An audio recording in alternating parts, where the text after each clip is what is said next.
Situation, what I'm getting right now, and it's still very early, about 10:30, Joy in Wyoming, officers responded to a domestic violence. Uh, and what I know is just domestic violence, no indication of weapons involved. The officers went to the doorway, began knocking on the door. A suspect, male black, armed with possibly a .25 caliber semi-automatic weapon, emerged from the location and began firing at the officers. One of the officers sustained a gunshot wound. Both officers returned fire, striking the suspect, who is pronounced dead at the scene. The officer that was struck is currently in surgery, listed in critical condition, unknown to the severity, but right now it appears that he sustained a single gunshot wound to the back of his head. We're in the process of trying to notify next of kin. He is a 14-year veteran. His partner, who I had a conversation with, 6 months out of the academy. So we're asking for the public's prayers and help. We believe the scene is isolated to this one suspect, but again, this was a domestic violence. Officers assigned to the 2nd precinct. And this just speaks to the danger police officers face every day. Very dangerous.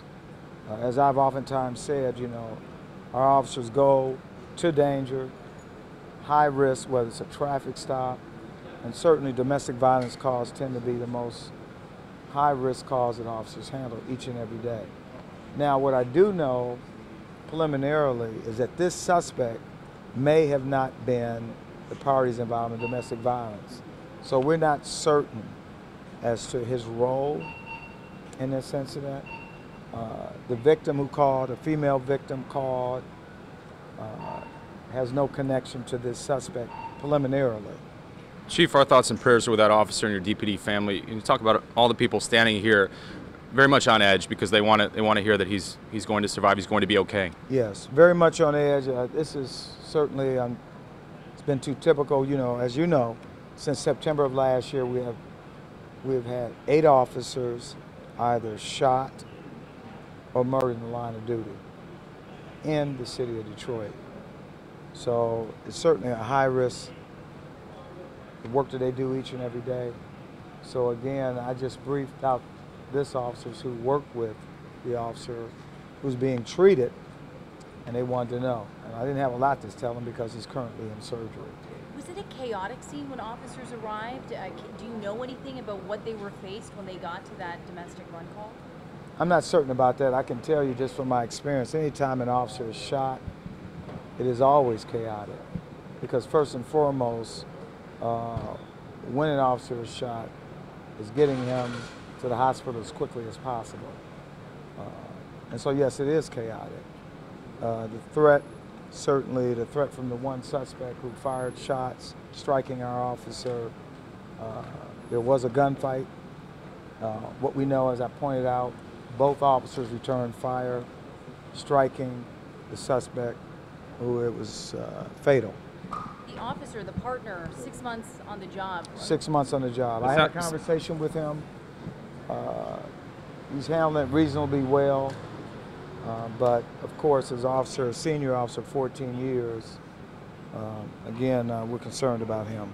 So are you saying that the suspect who shot the officer was not related to that domestic call? That's the information I'm getting right now. What I'm getting is that the suspect is between 40 and 45 years old, maybe not related. The officer's knocking on the door, and this suspect emerges and begins firing at the officers. So multiple shots were fired in the direction of the officers. Chief, as far as what's happening in the hospital, the surgery just got underway, or you anticipate he'll be in surgery for several hours? I have no idea. I know that I went up to the surgical ward. Surgery just started, so I can't give you a timeline. And this happened at an apartment complex? Yes. Unfortunately, I've asked you this question before, but what is your message to people who think they can just shoot and start firing at Detroit police officers who are doing their job protecting the public? What's your message? The message is the outcome's not going to be good for you.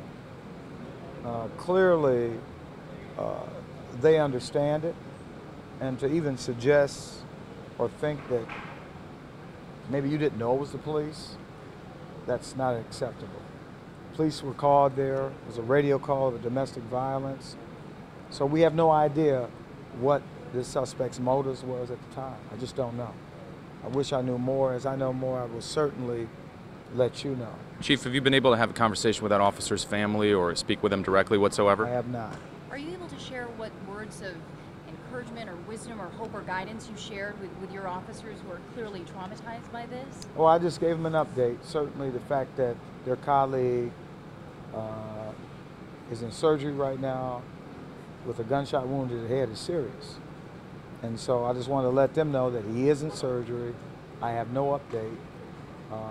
In fact, I talked to his partner first because generally that's the person who is most traumatized because he's involved in the situation.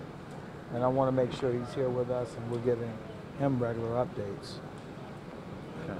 I know you mentioned 14 years. Is there anything else about the officer who was shot that we should know or that you can share with us? That's all I can share right now. Again, we're very protective of the officer's identity, as you can understand. The most important thing is that this officer recovers from this injury. That's first and foremost. Thank you, Chief. Thank you. Thank you so much. You're welcome.